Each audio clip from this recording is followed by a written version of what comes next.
Hey guys, welcome back to my channel for an all new episode recap of today's Days of Our Lives, October 3rd, 2025. So we start off with Stephanie and Alex, and they're just catching up about the blackout, and Stephanie's filling in Alex on what actually happened, that EJ actually found out that she was Anastasia Sands and she was using the computer at the hospital to do her Q&A.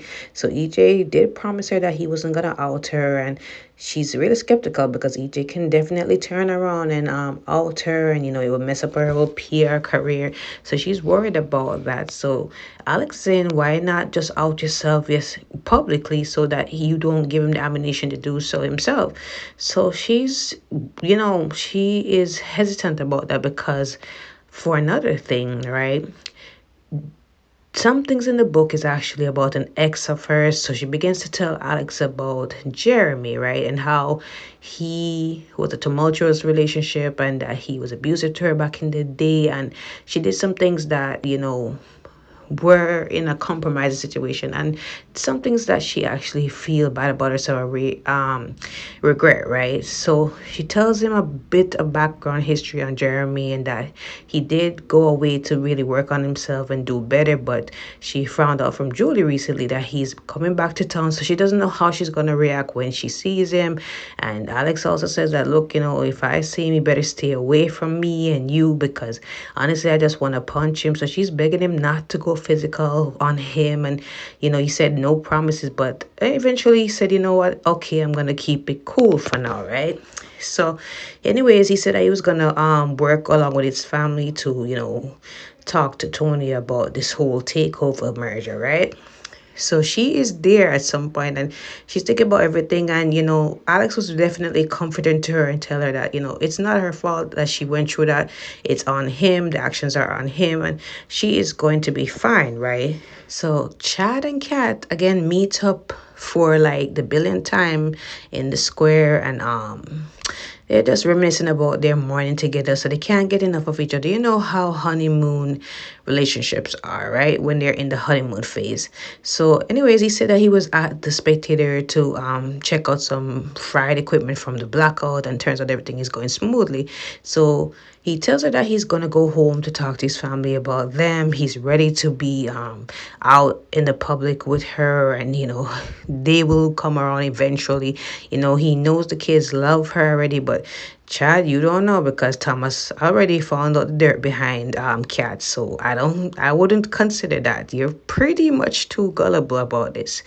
But anyways, Kat said, I wish I shared your optimism, especially after what I did to, your family, Abigail's family, whatever. So anyways, he said that, he is hopeful that, they will definitely come around eventually. So anyways, he goes about that, and, he doesn't go before, kissing her in public and all that, and he's happy to see where things are going. So she has a lunch that she has to go, right? I guess with Gwen. So she messages Rafe, right, to tell him that, she wants to meet up with him after, because Paulina ran into her in the square and she's trying to get a hold of EJ. He's not answering the calls. So she tells her that, look, you need to tell your boss that, look, he is possibly the source behind this blackout, and he needs to pay for this, right? Or there will be problems from the city, right? So she said, okay, I will definitely get that to him and let you know about it after, right? So that's when she called or contacted Brave and said, look, we need to meet up about this because EJ is possibly behind what's going on here with the blackout. So speaking of EJ is back home, and, Gwen is furious because she feels as if he left her at the new wing construction site. And then, she is saying like, where were you? Like, you forgot about me, all that. So he's like, not now. So he doesn't tell her at first that he was stuck in the elevator.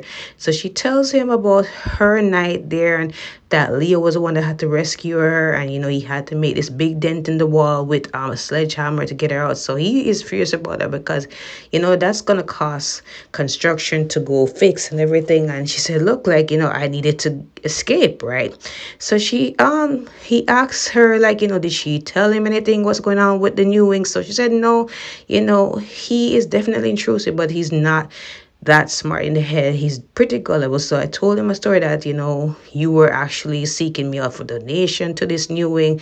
And that's all I was doing a tour of the site. So he definitely took it for what it is. I'm a brilliant liar, all that, right? So anyways, he tells her that, I was stuck in the elevator all night. And she said, were you alone? So he said, no, with Belle. So she's like, spare, give me the details. So he said that, it wasn't really much to it, she wasn't really interested. And, it wasn't much to it at the end of the day, right? So they're talking. And then, Miss Paulina, she, without introduction, comes into the mansion and is angry at EJ again, right? So Gwen uses that as her cue to go for lunch. Paulina is angry at EJ again because, she believes that he is the cause behind the blackout. It's linked back to the new wing construction. And she is saying that EJ needs to pay for it. Like, he needs to pay this bill because, like, it caused a lot of damage to the city. And if he's not compliant, she's going to get the city attorney to him. So he said, I would rethink that if I were you, because my analyst told me that it's not actually the new wing construction, but all probably, some age-old power grid that's been there before I came, right? So if anything, I can countersue you guys, and you don't want that to be, because in addition, I will definitely go talk to Leo and let him print out a release that, okay, share negligence on the city and the mayor and all of that. So that shut Paulina right up, and Paulina said, okay, I will definitely wait for a full report, but you're not off the hook. This is not over and all of that. So I guess we have to do that before we say any kind of, point any kind of fingers, right? So anyways, before she fully leaves, he asks her, how's Johnny Chanel? So she's saying, you have the audacity to really ask me how they're doing after you pulled that stunt on Chanel and tried to, just put that fake video out of her at the trial. So he said it wasn't him. So she said, oh, stop with the BS, right? You already know you're behind it. And hopefully Johnny does not forgive you this time around and moves on with his life for good, right? So Chad comes back around to Julie, and Julie fills him in on what's going on with Thomas, because Thomas comes home from school earlier, claims to say that he's not feeling good. So she checks him for fever, and he doesn't have a fever. He's not feeling ill otherwise. He just wants to lay down. So he lays down, and at that time Chad come in, she fills him in, and he said, why didn't you tell me earlier? So she said, no, it's all good. I know you was at the Spectator, figuring out what's going on with the blackout, so it's all good. So he's like, because we already know he was not there the whole time. So anyway, she asked him how his night went, and he said, it went well. So she said, with Cat and everything. So he said, I was over there because EJ wanted us to work together, the Spectator and his office, with this whole Tom Horton free clinic thing. And Kat was even telling me how Jennifer did a good press release on Tom Horton. And she said, I'm sure Jennifer would love to hear from Kat about her writing talent, but you can't tell me that you guys were in the dark just brainstorming about my grandfather and the gala. Come on now, I'm not that dumb. So he said, I wanted to talk to you, something really important I wanted to bring by you. So at this point, Jeremy is back in town. So a lot of us who don't remember Jeremy, as myself, because I had to do the research. So Jeremy is, a part of the Horton family, obviously, but he's the son of he's the grandson of Bill, so that makes him and Jennifer, I guess, aunt and nephew, sorry. And then he is the son of Mike. So Mike is Jennifer's brother, so Abigail's cousin, right? So him and Thomas and Charlotte, they're, I guess, second cousins. So he's back in town, and they're surprised to see him, and he offers his condolences to Julie for the loss of Doug, and also Chad for Abigail, because it's been a while since he came back. So apparently some backstory on him, he was up to no good, especially what I told you guys about what he did to Stephanie. He was very abusive. So turns out he was physically abusive to her. Stephanie didn't mention that, but he did plunge her head into some hot tub water at some point for her, I guess saying something out of defiance. I don't know. He showed an abusive side towards her. He also was involved in some drug smuggling while he was a pilot.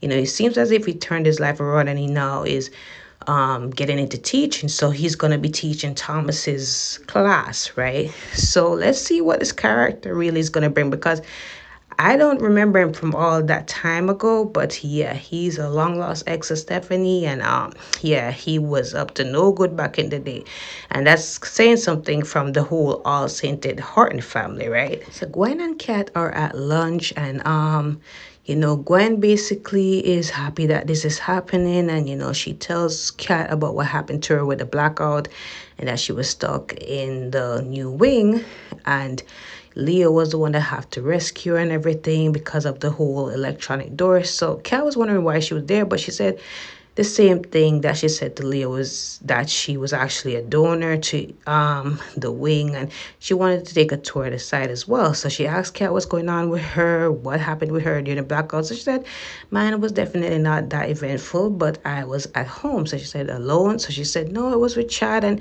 she's surprised. And he said, why are you that surprised? So she said, because Chad is not really that forgiving, at least to me. So she said, yeah, I beg to differ. He's definitely forgiving towards me. And she said, I guess, you brought that out of him. So anyways, she tells Gwen a rather PG version of the story of them, that they were just brainstorming about the gala and that EJ wanted them to work together.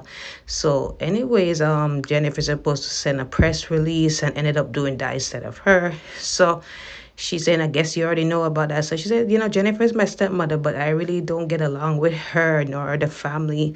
And she said, if it makes any difference, like, she hates me a lot more than you. So she said, I mean, look, you will at some point have a tough skin against them. It is what it is with them, right? So they enjoyed having lunch together, and they should do it again, and that was really it with them. So Chad finally gets a conversation out of Thomas, because he found out that Thomas is not doing so well. So Thomas says that it's nothing wrong with my body but with my heart. So he said, what's going on? So he said that I found out from Rachel that you and Kat are an item, and you didn't tell me about it. You said that you guys are friends, so that makes you a liar. You were at her house last night, weren't you? So now Chad got some explaining to do. The little kid is calling him out. Also, Stephanie gets a visit from Jeremy with some flowers, and I'm like, oh gosh, this is gonna be a mess. He's better be glad that Alex is not home. So that was it. I mean, today's cliffhanger was not really that much looking forward to, but it was, it was okay watching. But let me know in the comments, you guys, what you guys think. Don't forget to like, follow, subscribe to my channel. I will see you guys next week. Have a wonderful weekend.